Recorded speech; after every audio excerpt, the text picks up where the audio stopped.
Hello বন্ধুরা, তোমরা সবাই কেমন আছো? আমি কাবেরিস কর্নার থেকে তোমাদের সবাইকে স্বাগত জানিয়ে ভালোবাসা জানিয়ে আজকের ব্লগ ভিডিও, আজকের রেসিপি রান্না করব আমি চিচিঙ্গা দিয়ে আর ছোলার ডালের বড়ি করে, সাথে দুধের ছানা দিয়ে বড়ি করে এই চিচিঙ্গা দিয়েই রান্না করব।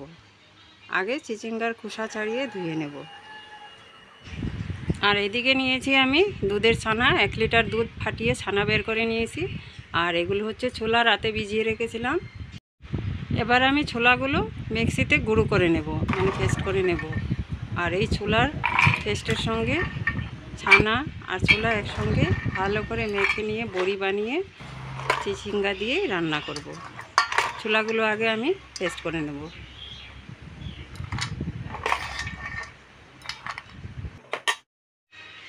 ছোলাগুলো আমি এইভাবে পেস্ট করে নিয়েছি। এবার দুধের ছানার সঙ্গে একসাথে মিশিয়ে মেখে নেব ভালো করে। দিয়ে দিচ্ছি এখানে দুধের ছানাগুলো, আর দিয়ে দেব সামান্য পরিমাণে লবণ, হলুদ গুঁড়ো, দিয়ে দেব লঙ্কার গুঁড়ো। আর এখানে কোনো পেঁয়াজ দেব না, যেহেতু এটা নিরামিষ রান্না হবে, তাই আমি পেঁয়াজ অ্যাড করব। তোমরা চাইলে এখানে পেঁয়াজ, রসুন, আদা অ্যাড করতে পারো, তবে আমি আদা কুচি দিয়েছি, পেঁয়াজ দেব না, আমি নিরামিষে রান্না করব। আর এদিকে চিচিঙ্গাগুলোর খোসা ছাড়িয়ে আমি ধুয়ে নিয়েছি ভালো করে, এবার কেটে নেব। আর চিচিঙ্গা কাটার পর ধুলে কি হয়, সব জল ঢুকে যায়, এই জন্য আগেই ধুয়ে নিয়েছি, এরপর কেটেছি। এইভাবে কেটে নিয়েছি আমি চিচিঙ্গাগুলো। দুধের ছানাগুলো আর ছোলা পেস্ট করেছিলাম একসঙ্গে ভালো করে মেখে নিয়েছি। আর এদিকে একটা কড়াই বসিয়ে দিয়েছি, দিয়ে দিচ্ছি আমি সাদা তেল। আর সাদা তেলে এবার বড়াগুলো ভাজা করে তুলে নেব। আর এই গরমে নিরামিষ রান্না খাওয়া খুবই ভালো শরীরের জন্য। আর এইভাবে দুধের ছানা আর ছোলা ভিজিয়ে রেখেছিলাম একসঙ্গে পেস্ট করে নিয়েছি, আর বড়া করে রান্না করে খেয়ে দেখবে খুবই সুন্দর হয়।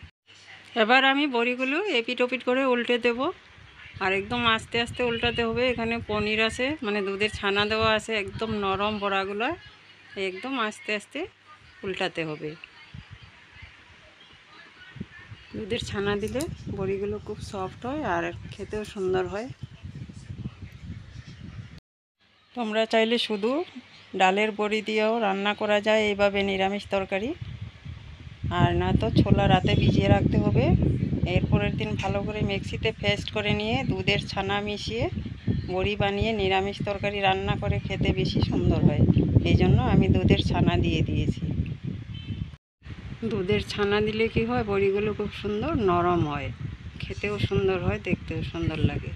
এই ভাজাগুলো হয়ে গেছে, আমি তুলে নিচ্ছি। বাকি বড়াগুলো এইভাবে ভাজা করে তুলে নেব।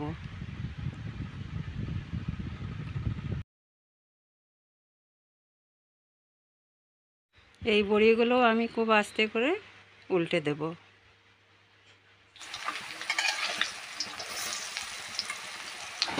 এই বড়িগুলো কিছুক্ষণ নাড়াচাড়া দিয়ে ভাজা করে আমি তুলে নেব।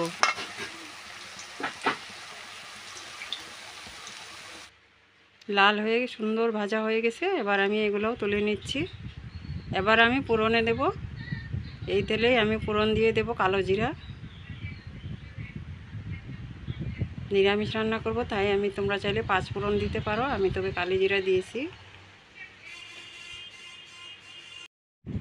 দিয়ে দেব হলুদ গুঁড়ো, ছেঁড়া কাঁচা লঙ্কা, একটু নাড়াচাড়া দিয়ে দিয়ে দেবো কেটে রাখা চিচিঙ্গাগুলো। এবার দিয়ে দেব আমি চিচিঙ্গা।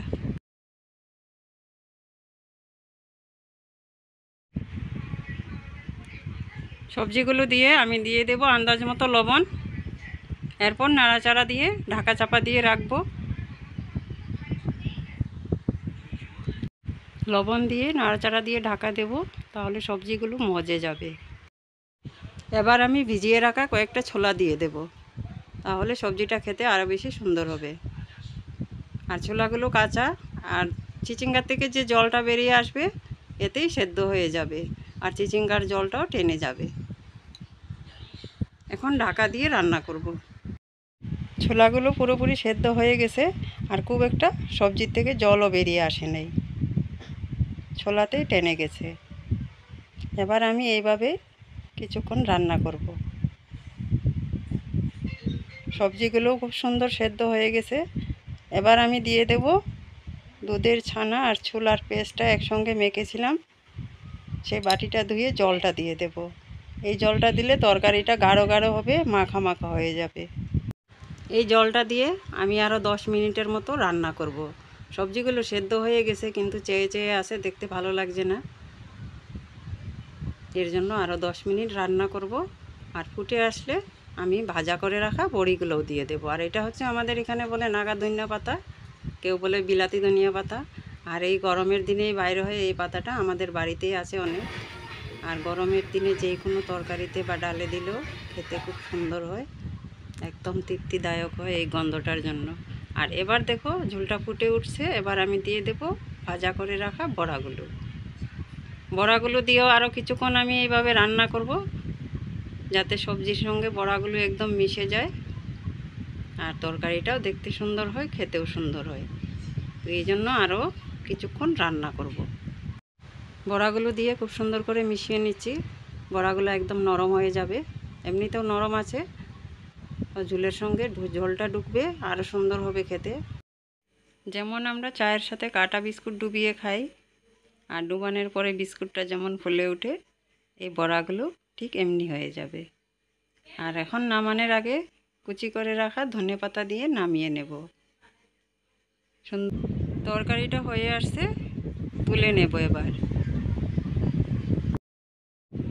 যারা সব সময় নিরামিষ খেতে পছন্দ করেন, তোমরা এইভাবে দুধের ছানা কেটে ছোলা আগের দিন রাতে ভিজিয়ে রেখে দেবে, মিক্সার গ্রাইন্ডারে পেস্ট করে নিয়ে দুধের ছানার সঙ্গে সুন্দর করে মেখে বড়া করে চিচিঙ্গা দিয়ে এইভাবে নিরামিষ তরকারি রান্না করে খেয়ে দেখবে, অসাধারণ সুন্দর হয়।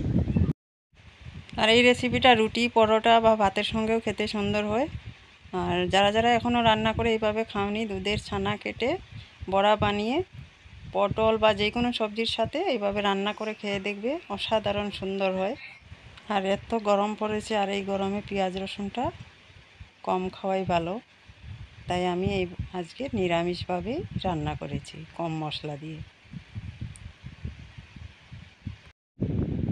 তো আজকের রেসিপি আমার কেমন হয়েছে তোমরা কমেন্ট করে বলবে। দুধের ছানা দিয়ে আর ছোলা ভিজিয়ে রেখেছিলাম, বড়া করে চিচিঙ্গা দিয়ে নিরামিষভাবে রান্না করেছি, কেমন হয়েছে তোমরা কমেন্ট করে বলবে। আর তোমরাও এইভাবে রান্না করে খেয়ে দেখবে, খেতে কিন্তু দুর্দান্ত সুন্দর হয়। আর আমার দেশের বন্ধু, দেশের বাইরের বন্ধু সবাইকে আমার অনেক অনেক বুক ভরা ভালোবাসা। আর যে যেখান থেকে আমার ভিডিওটা দেখছো, আমার চ্যানেলটা সাবস্ক্রাইব করে পাশে থাকা বেল আইকনটা ক্লিক করে দেবে বন্ধুরা, যাতে আমার নতুন ভিডিও সবার আগে তোমাদের কাছে পৌঁছে যায়। আমাদের এদিকে ভীষণ গরম পড়েছে আজকে 4 দিন থেকে। আর যখন বৃষ্টি হয় রেগুলার বৃষ্টি, আর যখন গরম পড়ে মানে প্রচণ্ড গরম পড়ে, থাকার মতো না, এতই গরম পড়েছে। তো আজকের জন্য ভিডিওটা এখানেই শেষ করলাম। সবাই ভালো থাকবে, সবাইকে আমার অনেক অনেক বুক ভরা ভালোবাসা। আজকের জন্য ভিডিওটা এখানেই শেষ করলাম। টাটা।